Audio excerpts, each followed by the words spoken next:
അപ്പോൾ എന്തൊക്കെയാണ് ഈ ടോക്സിക് റിലേഷൻഷിപ്പിൽ ഉണ്ടാവുന്ന കാര്യങ്ങൾ? ഒരു പാർട്ട്ണറിൽ നിന്ന് ഏറ്റവും കൂടുതൽ വേണ്ട കാര്യം എന്താണ്? ട്രസ്റ്റ് ആണ്. പക്ഷേ അവിടെ ഒരു കോൺസ്റ്റന്റ് ട്രസ്റ്റ് ബ്രേക്കിംഗ് നമുക്ക് കാണാൻ വേണ്ടി സാധിക്കും. ഇവൻ ചെറിയ കാര്യങ്ങളാണെങ്കിൽ കൂടെ നമ്മളെ കൺട്രോൾ ചെയ്യുക, നമ്മളെ മാനിപ്പുലേറ്റ് ചെയ്ത് മറ്റൊരു രീതിയിലേക്ക് ചിന്തിക്കാൻ പ്രേരിപ്പിക്കുക. നമുക്ക് ഇമോഷണലി സപ്പോർട്ട് വേണ്ട സമയങ്ങളിൽ ഇത് നീ ഉണ്ടാക്കി വെച്ച പ്രശ്നമാണ്, ഇത് നീ തന്നെ സോൾവ് ചെയ്യുക, ഇമോഷണലി ഡ്രെയിൻ ആവാൻ വേണ്ടി എലോ ചെയ്യുക, നമ്മളെ കോൺസ്റ്റന്റ്ലി ക്രിട്ടിസൈസ് ചെയ്യുക.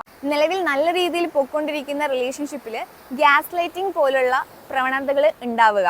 ലൈഫ് തന്നെ ഒരു എക്സലിൽ കൂടെ നടന്നു പോകുന്ന ഒരു ഫീൽ ഉണ്ടാകും. നമ്മുടെ പ്രവൃത്തിയിലൂടെയോ നമ്മുടെ സംസാരത്തിലൂടെയോ നമ്മൾ അവരെ അപ്സെറ്റ് ചെയ്യുമോ എന്ന് കോൺസ്റ്റന്റ്ലി നമ്മളിങ്ങനെ ഭയന്ന് ജീവിക്കുക. പാർട്ട്ണറുടെ അടുത്ത് നിന്നും മാനസികമായോ അല്ലെങ്കിൽ ശാരീരികമായോ രീതിയിലുള്ള പീഡനം അനുഭവിക്കേണ്ടി വരാം. അത് എക്സ്ട്രീം മ്യൂഡ് സ്വിങ്സ് ആകാം, വയലൻസ് ആകാം, തുടർച്ചയായ ത്രെറ്റനിങ് ആവാം. നിങ്ങളൊരു ടോക്സിക് റിലേഷൻഷിപ്പിലാണ് ഉള്ളത് എന്ന് നിങ്ങൾക്ക് ഫീൽ ചെയ്യുന്നുണ്ടെങ്കിൽ അത് സ്വയം ഡയഗ്നോസ് ചെയ്ത് ഉറപ്പിക്കാതെ ഒരു പ്രൊഫഷണലിന്റെ ഹെൽപ്പ് നേടുകയും ബെറ്റർ ലൈഫിലേക്ക് കൊണ്ടുപോകാൻ വേണ്ടി ശ്രമിക്കുകയും ചെയ്യുക. കാരണം നിങ്ങളോ നിങ്ങളുടെ പാർട്ട്ണറോ ആരും തന്നെ പെർഫെക്റ്റ് അല്ല എന്നുള്ളത് മനസ്സിലാക്കുക.